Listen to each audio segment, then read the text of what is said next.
Magandang araw sa ating lahat. Ito yung unit natin ngayon, Mitsubishi Strada. Ang problema dito, aircon. Magbibigay ako sa inyo ngayon ng kunting idea kung paano natin i-troubleshoot yung aircon electrical. Dito tayo. So ayan, kita natin na may preon naman tayo.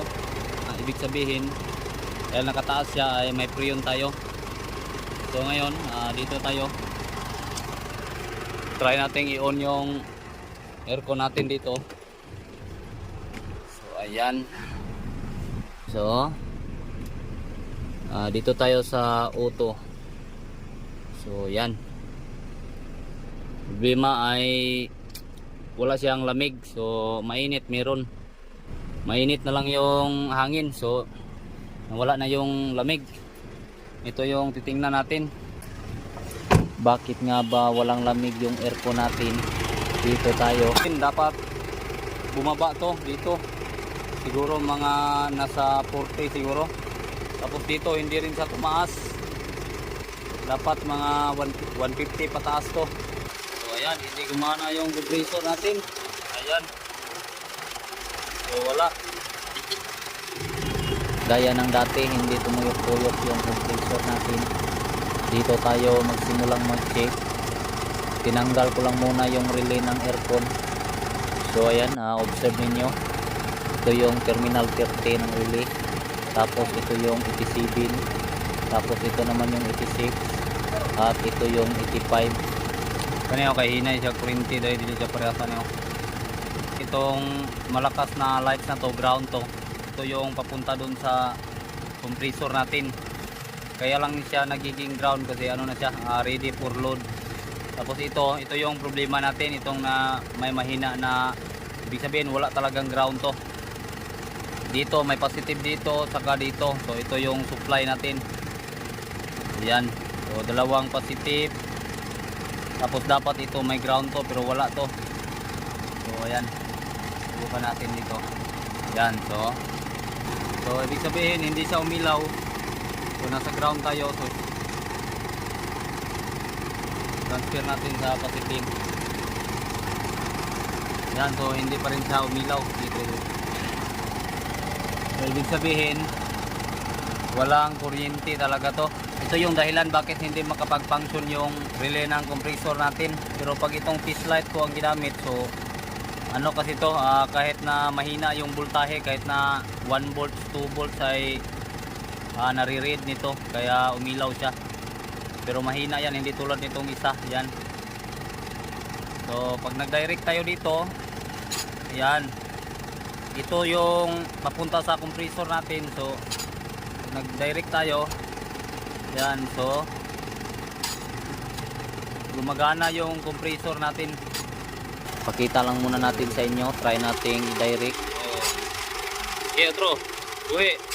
Otro. So kita natin na tumuyok-tuyok naman siya kapag naka-direct.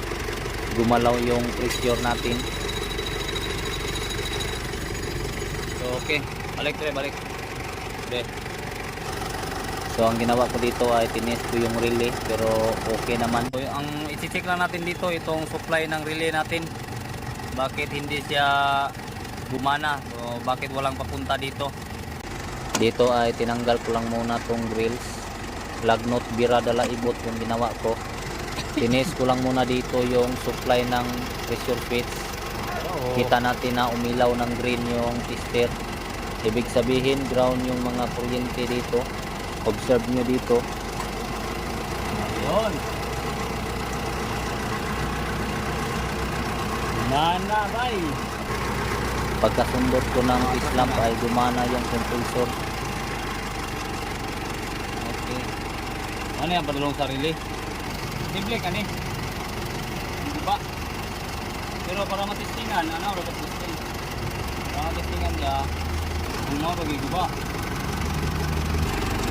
Lagay, positive. Sabot, kunik man. So, hindi sira yung pressure switch natin. Ibig sabihin ay okay lang yung pressure switch natin. Observe natin dito. makikita natin dito na gumagana talaga yung pressure switch kasi nakatawid naman yung kuryente sa kabilang wire. Sikli na iputol. Binaybay ko lang yung wire dito, may nakita nga ako dito. Oo. Dito nga ay hindi kaya ng camera ko, kaya si-share lang muna yung nag-video. Lalong. Oo, di makita. Dito nga, tanggal lang headlight. Tanggal lang headlight, tanggal lang. Tinanggal lang muna ng kasama ko yung headlight, hindi kasi kaya nung camera ko na ipakita yung dahilan. Mumurahin lang kasi itong cellphone na gamit ko. So ayan, kita na natin, large talaga yung camera ko dito. Ito nga ko ano, napay green oh. Napay pinanita no. Shoutout lang natin si Sir Dennis dito na tinig niya talaga kung ano ba yung dahilan bakit naputol yung wire. So ayan guys, ito yung naputol. Ang gagawin na lang namin ay dito na lang kami magkakabit. Kasi mahirap na siya oh, maiksi na yung ano dito, yung wire. Hindi na kayang magdugtong dito. Ang ginawa ko dito ay gumamit na lang ako ng ibang wire. Ito kasi yung diskarte na naisip ko. Pero kayo kung may iba naman kayong paraan pag nangyari ito sa inyo ay pwede kayong gumamit ng sarili ninyong diskarte. Hindi naman issue yung pagdugtong ng wire. Ang talagang issue lang naman dito kung paano natin malaman kung saan ba yung naputol na wire. Medyo maingay nga yung under ng engine dito, hindi ko na kasi pinatay yung engine. So ayan guys, tapos na nating lagyan ng buwan, electrical tape. So ganyan lang yan, hindi na natin yan gagandahan pa ng ano. Importante ay mag-function siya. Sige, i-on sang aircon, i-on ang aircon. Try na natin i-on yung aircon natin kung gumagana na ba. Ayun. So yun yung ibig kong sabihin na dapat bumaba siya. Yan, so nasa mga 40 siya. Ngayon ay tingnan naman natin yung clutch ng compressor. Kita natin na tumuyok-tuyok na. So sigurado nang malamig to. Observe lang natin dito.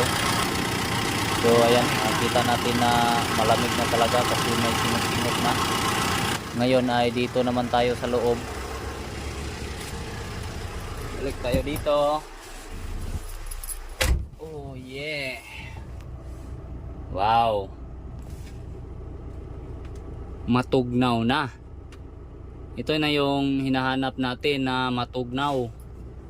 So hindi na siya malamig, matugnaw na siya. So ganoon lang ka-easy yung ginawa natin. So ngayon ay matutulog na tayo.